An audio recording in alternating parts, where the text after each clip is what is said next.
Hello friends, welcome on my channel psychology world. और आज की इस वीडियो में हम साइकोलॉजी से रिलेटेड कुछ क्वेश्चंस को देखेंगे। एमसीक्यूज़ के बारे में हम डिस्कस करेंगे। सो वीडियो को स्टार्ट करते हैं। Let's start.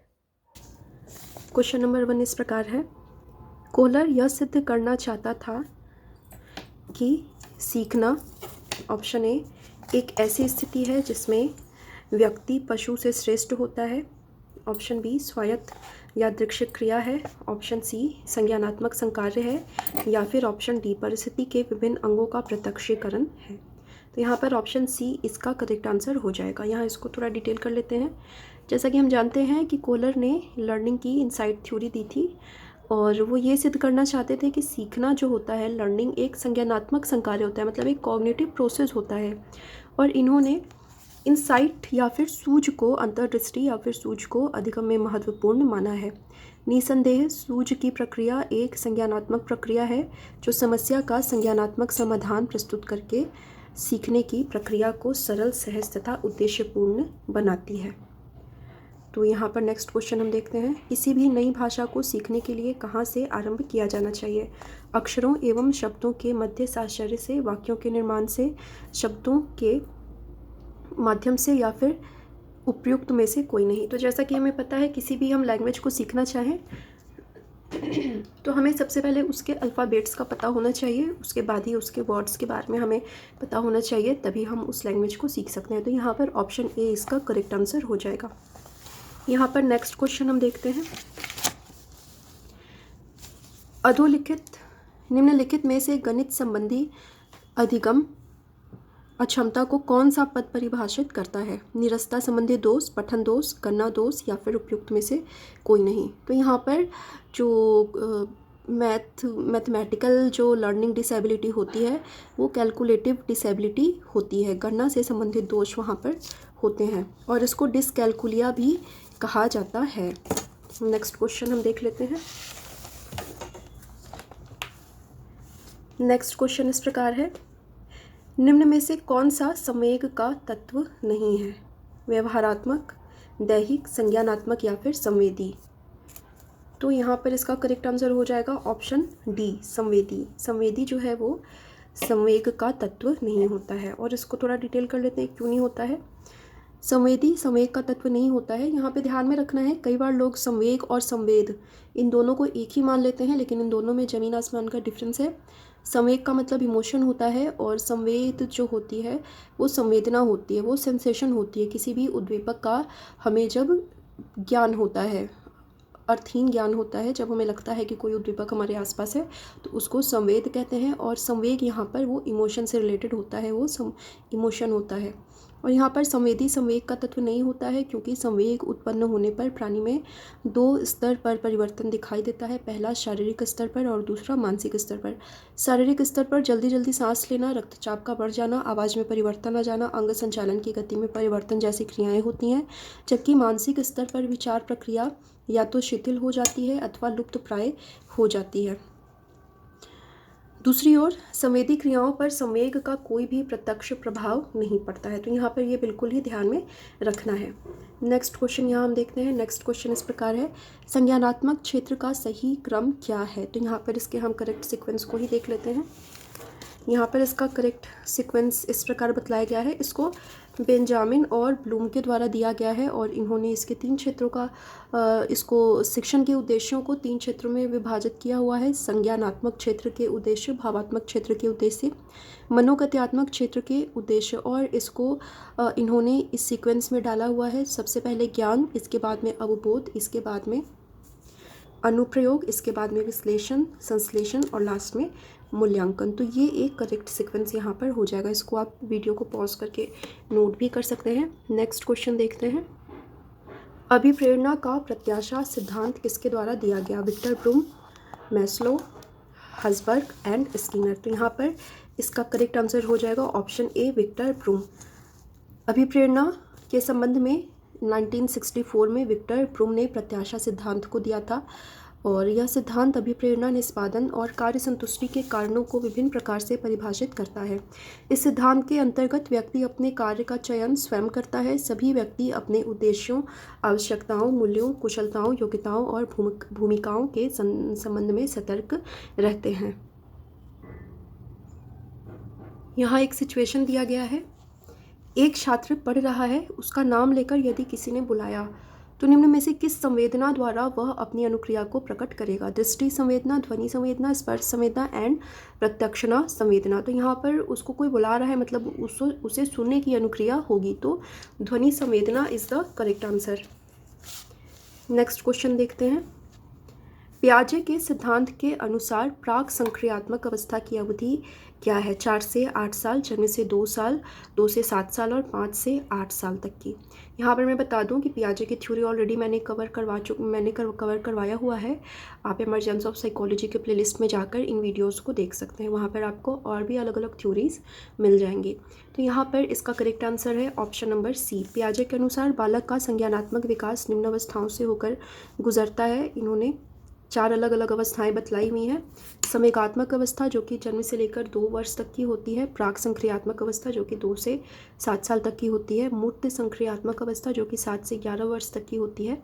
एंड लास्ट में औपचारिक संक्रियात्मक अवस्था जो कि 11 वर्ष से 15 वर्ष तक की होती है। तो ये सीक्वेंस आपको ध्यान में रखना है। नेक्स्ट क्वेश्चन देखते हैं। निम्न में से कौन सी बालिकी बाल्यावस्था के बौद्धिक विकास की विशेषता नहीं है? भविष्य की योजना का सूझबूझ, विज्ञान की काल्पनिक कथाओं में अधिक रुचि, बढ़ती हुई तार्किक शक्ति, काल्पनिक भयों का अंत। तो यहाँ पर ये ऑप्शन ए यहाँ पर करेक्ट आंसर होगा, क्योंकि बाल्यावस्था में जनरली बच्चा फ्यूचर के लिए कोई भी प्लानिंग नहीं करता है। नेक्स्ट क्वेश्चन देखते हैं। इनमें से कौन से मनोवैज्ञानिक भाषा विकास से संबंधित हैं? पेवलोव, बिने, चॉम्स्की और मैस्लो। तो यहाँ पर करेक्ट आंसर होगा Noam Chomsky. Option C is the correct answer. इन्होंने एलएडी थ्योरी दी हुई है। एलएडी का मतलब है language equation theory. Next question इस प्रकार है। थॉर्नडाइक ने अपने सिद्धांत को किस शीर्षक से सिद्ध किया हुआ है? संज्ञानात्मक अधिगम, अधिगम के प्रयास एवं भूल, संकेत अधिगम एंड स्थान अधिगम। तो यहाँ पर इसका करेक्ट आंसर हो जाएगा, इन्होंने ट्रायल एंड एरर का थ्योरी दिया हुआ है, अधिगम के प्रयास एवं भूल का सिद्धांत। और यहाँ पर इसको थोड़ा डिटेल कर लेते हैं। थॉर्नडाइक ने अपने सिद्धांत को अधिगम के प्रयास एवं भूल का सिद्धांत शीर्षक से सिद्ध किया। इस सिद्धांत को संबंधवाद या उद्दीपक अनुक्रिया सिद्धांत भी कहा जाता है। ये ध्यान में रखना है, इससे रिलेटेड क्वेश्चन हर एग्जाम में आते हैं और इसमें कई बार कन्फ्यूजन भी हो जाती है। इसको आप नोट करते चलें, इस तरह के जो भी पॉइंट्स आपको दिखाई दें। इनके अनुसार सीखने के लिए पुनर्बलन केंद्रीय तत्व है तथा अनुक्रिया का संतोषजनक परिणाम ही उद्दीपक अनुक्रिया बंधन को सुदृढ़ कर सकता है। नेक्स्ट क्वेश्चन हम देखते हैं। गिरोह की अवस्था किस आयु वर्ग एवं विलंब विकास से संबंधित होता है? ऑप्शन ए 16 to 19 वर्ष एवं नैतिकता 3 to 6 वर्ष एवं भाषा 8 to 10 ईयर एंड समाजीकरण 16 से 19 साल एवं संज्ञानात्मक।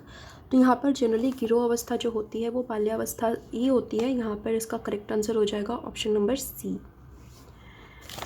8 to 10 ईयर में। और ये विलंब विकास समाजीकरण का से संबंधित यहाँ पर कॉन्सेप्ट होता है। और इसमें मेनली बच्चा जो है वो अपने एक ग्रुप बनाता है, मतलब अपने जैसे जो भी बच्चे को देखता है तो उससे दोस्त फ्रेंडशिप करना चाहता है और वहाँ पर वो एक तरह से ग्रुप को बनाता है जो कि समाजीकरण को दर्शाता है। नेक्स्ट क्वेश्चन है। पियाजे के अनुसार संज्ञानात्मक सिद्धांत की तृतीय अवस्था निम्न में से कौन सी है? औपचारिक संक्रियात्मक, पूर्व संक्रिया, मूर्त संक्रिया एंड संवेदात्मक अवस्था। तो यहाँ पर इसका करेक्ट आंसर हो जाएगा option number C. Option number C यहाँ पर इसका करेक्ट आंसर हो जाएगा, मूर्त संक्रिया अवस्था। नेक्स्ट क्वेश्चन है।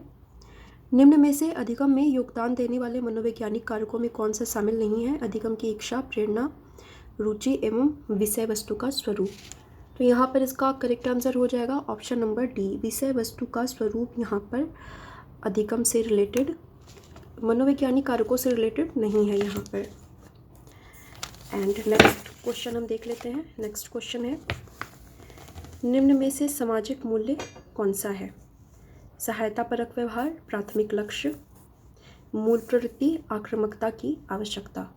यहाँ पर प्रो सोशल बिहेवियर, ये सोशल वैल्यू, सोशल नॉर्म्स को दर्शाता है। तो यहाँ पर इसका करेक्ट आंसर ये हो जाएगा। और इसके बारे में थोड़ा सा डिटेल भी देख लेते हैं।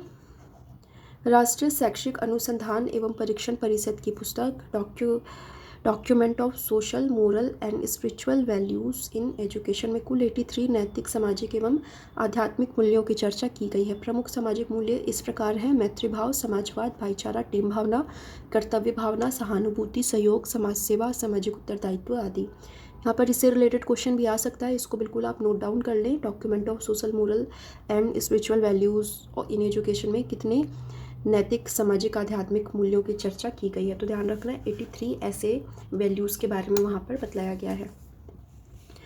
नेक्स्ट क्वेश्चन हम देखते हैं। पक्ष अन्वेषण तथा साधन साक्ष्य विश्लेषण निम्न में से किसके उदाहरण हैं?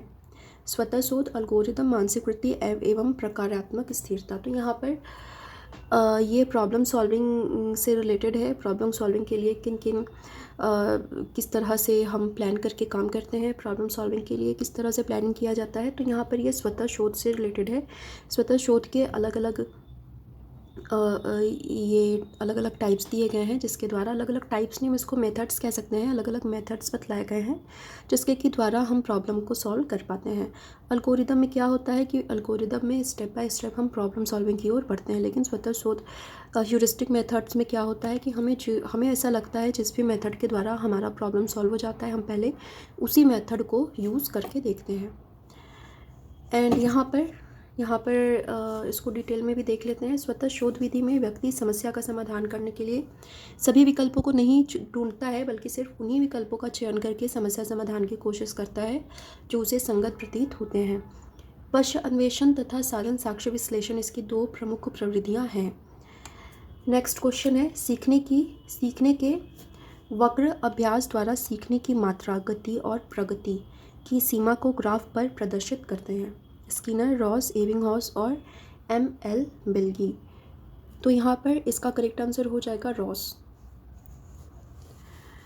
यहाँ पर इसका कोई भी आंसर नहीं दिया हुआ है, कोई भी ऑप्शन यहाँ पर करेक्ट नहीं बतलाया गया है, क्योंकि यहाँ पर सीखने के वक्र अभ्यास द्वारा सीखने की मात्रा, गति और प्रगति की सीमा को ग्राफ पर प्रदर्शित करते हैं। ये जो स्टेटमेंट है वो गेट्स के द्वारा दिया गया है, रॉस के द्वारा, स्किनर, एबिंगहॉस या बिल्गी के द्वारा नहीं गया है, ये गेट्स के द्वारा दिया गया है। NTA ने इसी आंसर को करेक्ट आंसर माना हुआ है। एंड नेक्स्ट क्वेश्चन हम देखते हैं। निम्न में से कौन सा थॉर्नडाइक के अधिगम के प्रारंभिक नियमों में शामिल नहीं है? साश्चर्यात्मक स्थानांतरण का नियम, अभ्यास का नियम, प्रभाव का नियम एवं तत्परता का नियम। तो यहाँ पर ऑप्शन 1 करेक्ट होगा। साश्चर्यात्मक स्थानांतरण का नियम ये जो है ये प्राथमिक नियमों में, प्राइमरी में शामिल नहीं है। और यहाँ पर इसको थोड़ा सा डिटेल कर लेते हैं। E.L. थॉर्नडाइक ने अधिगम के 3 मुख्य नियम तथा 5 गौण नियम दिए हुए हैं, जो इस प्रकार है। मुख्य नियम 3 है: अभ्यास का नियम, प्रभाव का नियम एवं तत्परता का नियम। गौण नियम यहाँ पर दिया हुआ है: बहु अनुक्रिया का नियम, मनोवृत्ति का नियम, आंशिक क्रिया का नियम, सादृश्यता का नियम एवं साश्चर्यात्मक रूपांतरण का नियम। तो इससे रिलेटेड क्वेश्चन पहले भी आ चुके हैं, नेट में भी क्वेश्चन ये सारे आए हुए हैं, सो इसको ध्यान में यहाँ पर रखना है। नेक्स्ट क्वेश्चन इस प्रकार है, अनुकूलित अनुक्रिया सिद्धांत किसके अनुकूलन पर बल देता है? तर्क, व्यवहार, चिंतन एवं अभिप्रेरणा।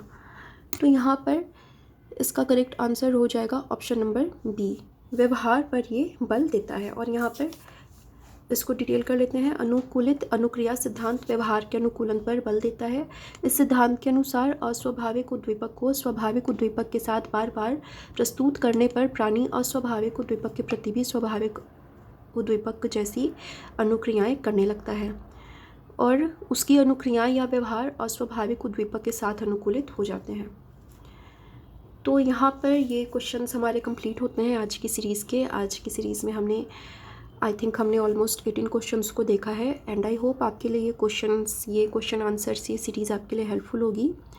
सो अपनी तैयारी आप करते रहें। सो आज के लिए इतना ही। एंड आप प्रीवियस वीडियोस NTA नेट के सिलेबस वाइज मैंने वीडियोस अपलोड किए हुए हैं। यूनिट 1, यूनिट 2, यूनिट 3 आपको मिल जाएंगे वहाँ पर। प्रीवियस क्वेश्चन पेपर्स भी अवेलेबल हैं जो आप देख सकते हैं। प्लेलिस्ट में जाकर आप देख सकते हैं, डिस्क्रिप्शन में आपको प्लेलिस्ट का लिंक मिल जाएगा। साथ ही साथ में आप मेरे दूसरे यूट्यूब चैनल कॉम्पिटिशन वर्ल्ड को भी सब्सक्राइब कर सकते हैं।